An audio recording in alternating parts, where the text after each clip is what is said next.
So that's an interesting idea about how the universe we see began. Yeah. You know, it doesn't necessarily mean that. That's of course, true. Yeah. The universe. Well, it's the universe is apparently it's been going back to for eternity. It goes on for eternity. Yeah. It's a strange concept, eternity, but Isn't it? yeah. Yeah. Return to the idea of God and religion. Is that all right? So Yeah. about that? Yeah. Go on. Thanks. Because in a universe like that, I think it's perfectly plausible that it has some kind of consciousness Yeah. that it's convenient to call God. Yeah. Yeah. But that's the idea that the religions, you know, the church and the vicar knows anything about it is nonsense. Absolutely. I mean, I believe, and there's evidence to show this, Yeah. that the religions, all the modern religions of the world today, are quite recent. They're quite new. Yeah. They date back literally only a few centuries. Even if you go back to the time period when Christianity was dominant, or Islam in the Middle East, Yeah. or Judaism in various places around the world. Yeah. They've changed. Those religions have changed form even within recorded history. Wow. And yet they're three brothers, aren't they, or sisters? They all come from the same area. All Yeah. the world's main religions, the Judaism, Christianity, Islam, all come from a very small area actually, Yeah. today called the Holy Land for that reason. Okay. Yeah, but what I find is interesting is that all those religions also contain clues in them that show that they are quite likely to be fictional creations of an elite from the past. Now, and in the case of Islam and Christianity, we're talking about the Roman Empire. Yeah. Even in the case of Judaism, we're talking about what I call the Illuminati controlled empires. Right. Now, Judaism, we are told, is the oldest of the main religions, and it goes back before the Roman Empire. It dates back 1,000 or so years before. But there's evidence to suggest that has been tampered with in more recent years. Right. As has Christianity. The Bible as we know it today is nothing like the original text that first came out from which it was compiled. Okay. The Bible is an anthology of books written by several hundred individuals over a period of over 1,000 years. Yeah. People who never intended their books to be put into any, their writing to be put into any kind of anthology. Yeah. Now, there's evidence to suggest that the Gospels were the creation of a Roman aristocratic bloodline, and there's several people who've done research into this, that it was actually created by the Roman Empire, and Christianity was intended to become the religion of the Roman Empire after a certain period of time. There's also, I was reading, I can't remember the details, but I was reading a fascinating piece on how the Quran, the Holy Quran of Islam, was written by the Vatican. Wow. Now that means that if these people existed, for instance Jesus, there are contemporary texts relating to Jesus which portray him as someone completely different to the Jesus we see in the Bible. There's no mention of him being born to a virgin mother. Yeah. Now, and there's also there's evidence. You heard about the Rennes-le-Château mystery. Yeah. And the ancient texts that Father Saunier found in Rennes-le-Château in his church, which relate to the bloodline of Jesus, which means Jesus had a wife whose Mary Magdalene was his wife, according to this theory. Yeah. And they had children. And lived in India. Oh, according to this theory, he went to several places. Francis, yeah. He went to several places. He came to Britain as a young man. When he was a teenager, he came to Britain with Joseph of Arimathea, which is where the song, based on the William Blake poem, Jerusalem, where that comes from. All right. Which has become almost an unofficial national anthem, that song. Wow. And did those feet in ancient times walk upon England's mountains green? And if the Quran was written by the Vatican, who was Muhammad? We told Muhammad was a prophet who was spoken to by the angel Gabriel, who told him to dictated a book and this book became the Holy Quran. But if it was written by the Vatican, did Muhammad even exist? Was he a real person? Now, I would like to know if the character Jesus existed pre biblical times. Well, if you want to find a mythology about a divine Son of God who was born to a Virgin Mother on the 25th of December, then you can take your pick from several dozen different mythological figures throughout history. Yeah. Horus of Egypt, Yeah. the saviour god of Egypt, born to a Virgin Mother, Isis, on the 25th of December, Right. in a stable. Right. Yeah. And Mithra was born. These keep recurring, and the reason is it's symbolic of the sun. It's a cult. Yeah. The 25th of the reason Christmas Day, the 25th of December, is so important is it's the third morning after the winter solstice. Yeah. And this ties into the of Jesus. Jesus was killed on. He wasn't killed. Obviously, Jesus' death was an Easter. It was not Christmas, but it's still symbolic of his. It ties in with his birth because he was put on the cross, died, was buried. On the third day, he rose again in accordance with the scriptures.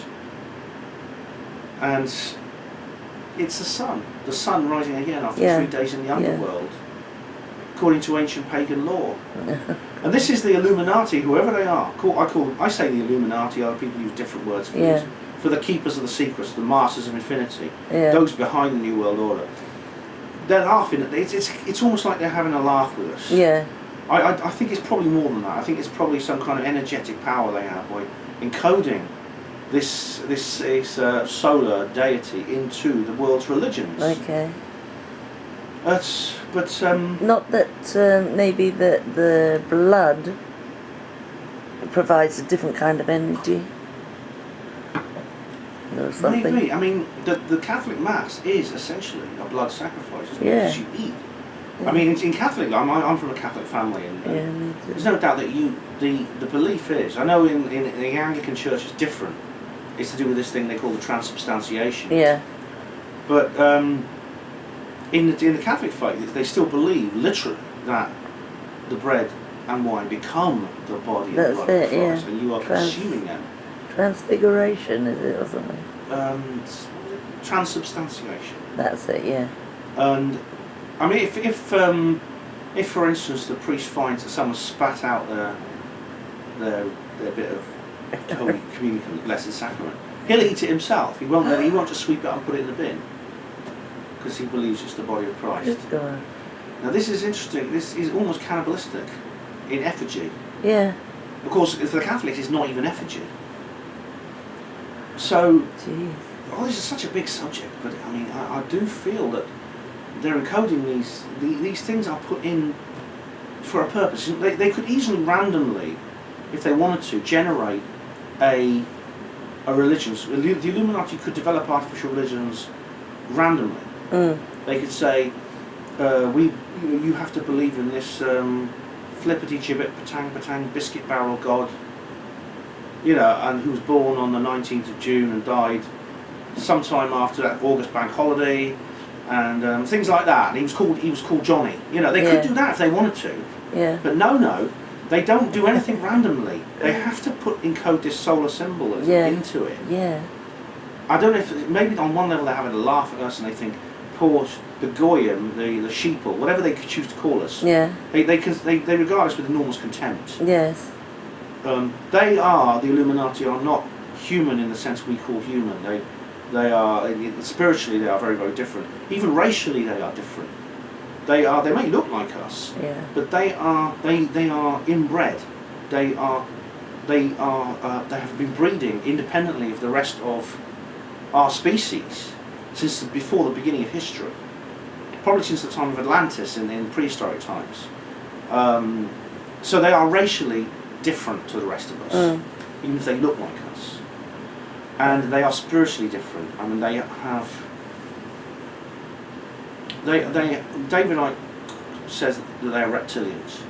Yes. And this is something I take seriously. It doesn't mean they are literally 6 foot tall lizards. Yeah. But psychically sensitive people can see a reptilian astral body.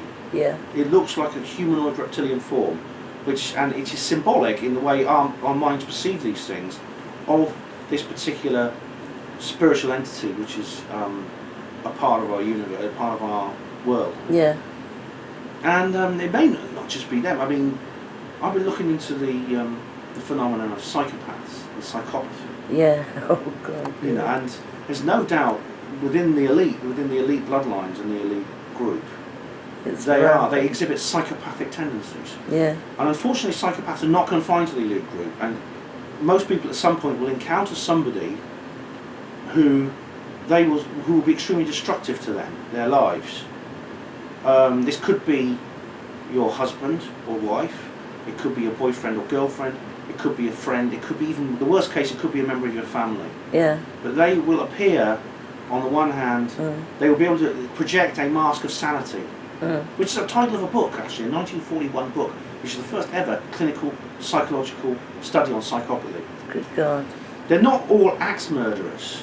No. Some of them are completely non-violent, but they are extremely destructive in many, many cases because they don't have a conscience, because they have the ability to, firstly, to behave in any way they like without any regard, without any sense of shame or guilt. Or morality. No morality, no. Yeah. No morality. This means they just get whatever they want. Yeah.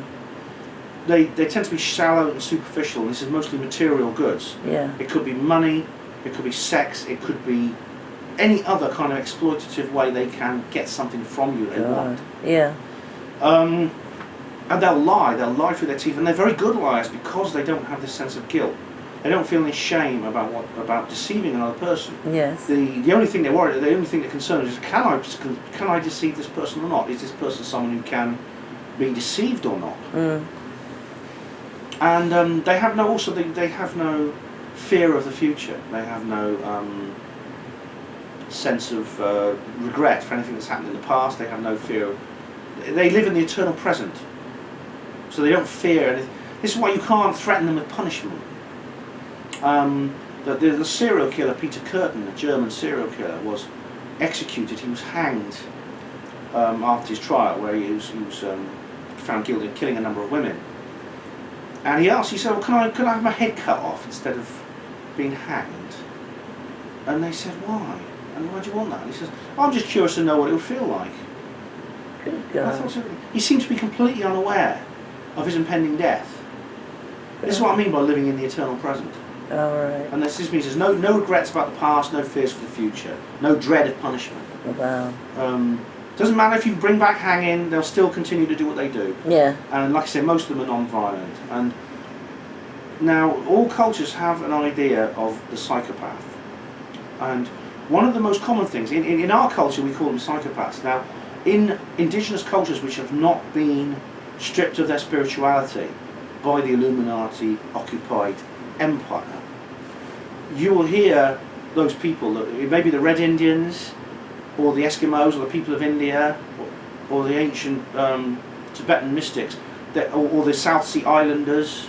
They will talk about men without souls. That's just how they put it. Yeah. This is a common recurring theme. They have no soul. Yeah. So it's as if we are dealing with entities in a physical body. Yeah. And this is controversial, what I'm talking about here, because I am implying there are certain entities that look like us and sound like us, have human bodies and behave in a human manner, but don't have who souls. are not human. Yeah. And I really should put a disclaimer on this. I'm not suggesting you go out and make spot diagnosis, okay? There's no psychopath test. There was a book by John Ronson, The Psychopath Test. He's right. There is no test for. You can't stick a thermometer or something similar in their mouth or take any of their blood and say, that's a psychopath, they're not human. Shoot them. Okay, I'm not suggesting you do that. Okay, but I'm not going to lie and say that this is not true when it comes to the fact that you have to ask them, are they human the way we're human? Yeah. And maybe they are connected with this elite bloodline, with this elite consciousness, or this consciousness that seems to be infecting our universe. Now, Matthew Deleuze talked about this, the parasitic consciousness. There's several other researchers have mentioned, and it's actually an ancient spiritual idea too. This has been going on for a long, long time, since before the beginning of recorded history, that there is a consciousness that exists outside our universe that appears to be preying on it, taking energy from it in the form of human emotion, in the form of various human emotions. Okay. Have you heard of the Ruiner? Who? The Ruiner. The Ruiner. Yeah. Ruin. It rings a bell. Now he's a guy who claims to, and it's possible, have spent his childhood being educated in the Illuminati fashion. Oh, right. And so he says, who is it? You know, like the reptilian or the, there's another word used. Oh, God. This is the serpent cult? No. Names. It's a race, an ET race. Draco. Draco, yeah, Draco. That's another word that comes across because it's a dragon. Yeah. And of course that ties in with reptilians. Yeah, exactly.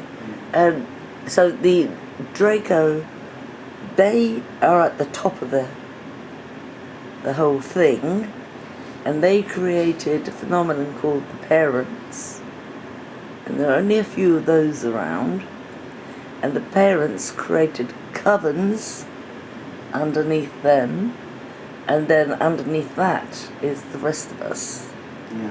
So apparently the reptilians are going to leave shortly and leave the parents behind, dealing with taking over their position. Oh, right, so the parents will be in charge. Yeah. Yeah. This is why I think all these other conspiracies tie in. The UFOs, the paranormal stuff. It all comes together with other things such as the financial system. Yeah. The political system. Yeah. False flag terrorism. It's all.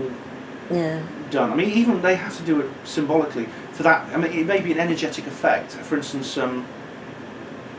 when the 9/11 was done, even there is elements of occult. There's occult elements in it. For instance, the twin towers of the twin towers of New York, World Trade Center 1 and 2. They are symbolic of Waqib and Boaz, which are which is part of Freemasonry. Okay. And of course the Statue of Liberty, which stands behind in New York Harbour, which is visible from that area. A lot of the postcard shots used to show the Twin Tower and the Statue of Liberty. Yeah. That is Semiramis, the Masonic goddess. Yes. This woman holding a torch with 5 spikes coming out of her. The spikes represent the rising sun coming up behind her head.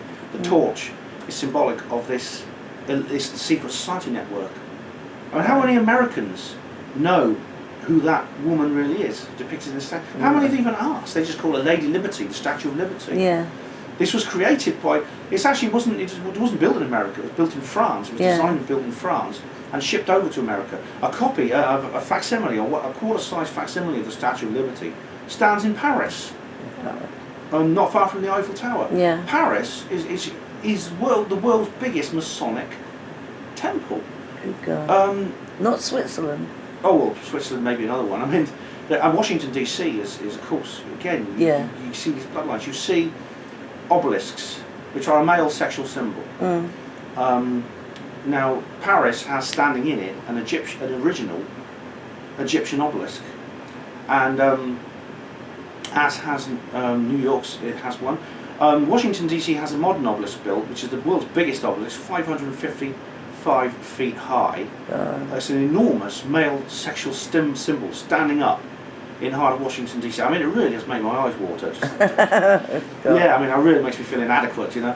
And what's interesting about these symbols is they're very often accompanied by domes. Yeah. Now, next to these obelisks, you find domes. Now, domes are a female sexual symbol, either domes or tunnels, archways. Yeah. They are female sexual symbols in the same way the obelisk is a male sexual symbol. Now, just think for a moment, how often do you see obelisk-shaped buildings next to dome-shaped buildings on city skylines? You probably thought of one already, haven't you? St Paul's Cathedral, the Tower, Big Ben.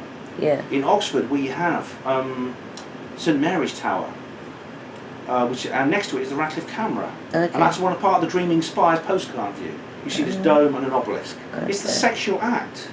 The male and female, it's sexual energy. And in London, you've got a second set built very recently, One Canary Wharf, which is for a while was the tallest building in Britain. Yeah. And that is actually deliberately shaped like an obelisk. It has pointed roof when Yeah. it didn't need to have one. A lot of other buildings don't. And next to what's across the river from that? The Millennium Dome. Oh, for God's The sake, big yeah. dome, yeah. It's no thing is that thing is still standing, even though it was extremely unpopular. No one ever visited That's it. right, and it was supposed to be done away with, Yeah, wasn't it? it was a after- flop. It was a flop. Yeah. No one was interested in it. It was an exhibition there which no one really wanted to go and see. It was going to be closed down, pulled down. It's still standing there now. Yeah. The reason is because it's a generator of sexual energy for occult reasons. Okay. And you'll find this in city after city after city all over the world. Yeah. These architectural themes will keep recurring, and I think that's the reason for it. God. I don't think they're doing it just for old time's sake. No. This is really interesting, I Oh, must say. I'm glad you like what you do, myself. God. Well, It's a strange world we live in. it is very strange, strange. Very, very strange. But I've sort of come into this. See, I'm a broad church researcher. I cover a broad church. I say. I cover lots of different Yeah, you things do. on the HPANWO Yeah. blog. I mean, I have the HPANWO blog. There's a lot of written material. There's also a news site which I update almost every day. There's the YouTube channel, Yeah. which Ben the J.R. Porter, Yeah. and the radio shows I do as well. So I have a multimedia. Yeah. And it's built up slowly. You know, Yeah, over the years, yeah, and, well, and it will get better, I think. I hope so. Yeah. I am sort of liken you, in a way, to Alfred Weber. Oh, that's nice. No, I like do. Alfred. Yeah. He's cool, Alfred. Me yeah. too. I think he's living great. Yeah. Yeah. It's, yeah, he's doing a great job. I don't agree with everything he says, and nobody does. No, not No, with but everything everybody says. I don't so. think there's anyone I completely agree with. Mm. If I did, I'd probably end up getting irritated with them, disliking them. Definitely. All right. So I'm a broad church researcher. I'm a jack of all trades. Yeah. I'm probably a master of none. But the reason I do that is because I think this is a multifaceted agenda that all fits into a single conspiracy at the end of the day, and all these other subsidiary conspiracies to that. Yeah. Did you ever follow through your investigation into the island that you went and visited? Eel Pie Island. No, not Eel Pie. Somewhere in the world. An island. Yeah, an island where they had.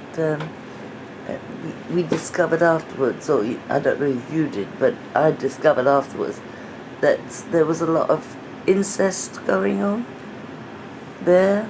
They didn't have aeroplanes, so it took a long time. South Africa. St Helina. Yeah. Yeah. Now that's the reason I brought up. I didn't know about the incest thing. I mean, Yeah. I think you did contact me and told me about this. Yeah. I remember now. Yeah.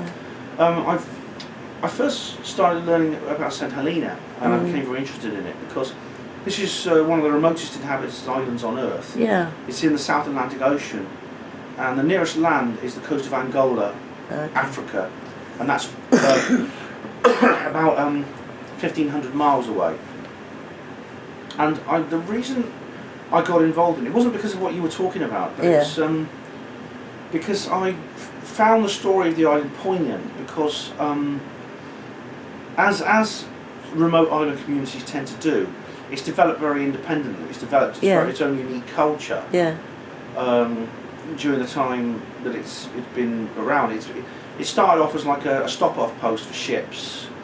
Then they brought some slaves over, and slaves worked the land. And eventually the slaves were freed.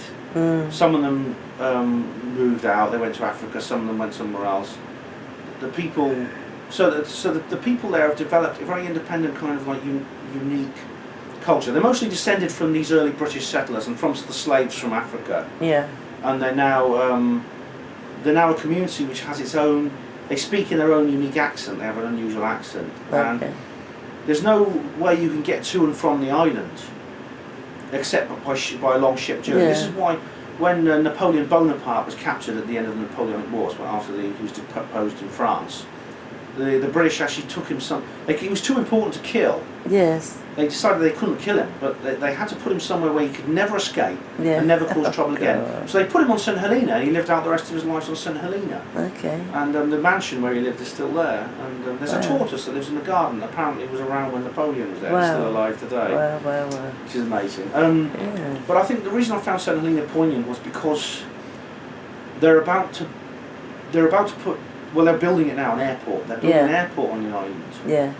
And I found myself feeling a lot of distress over that, because the moment that island is connected to the rest of the world by airways, it will change. It'll culturally change.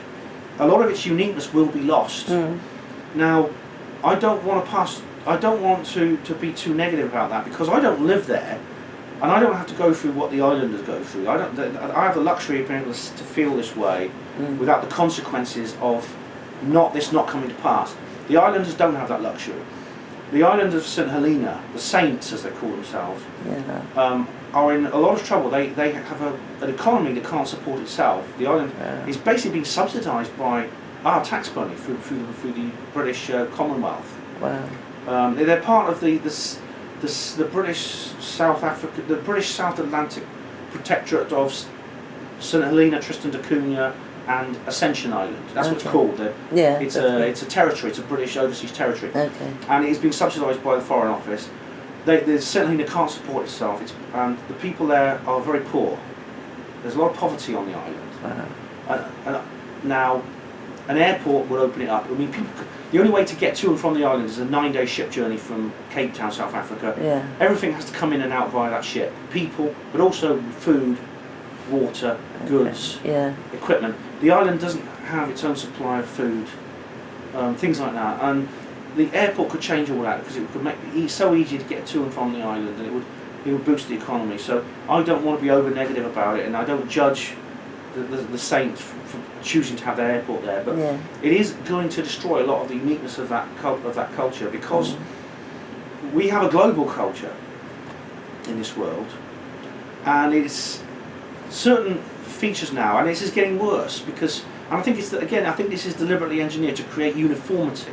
We have a small uniform world, and this is partly inevitable because it's due to increases in communication, because we can now pick up the phone now and talk to anyone in the world, whereas 100 years ago that would be impossible.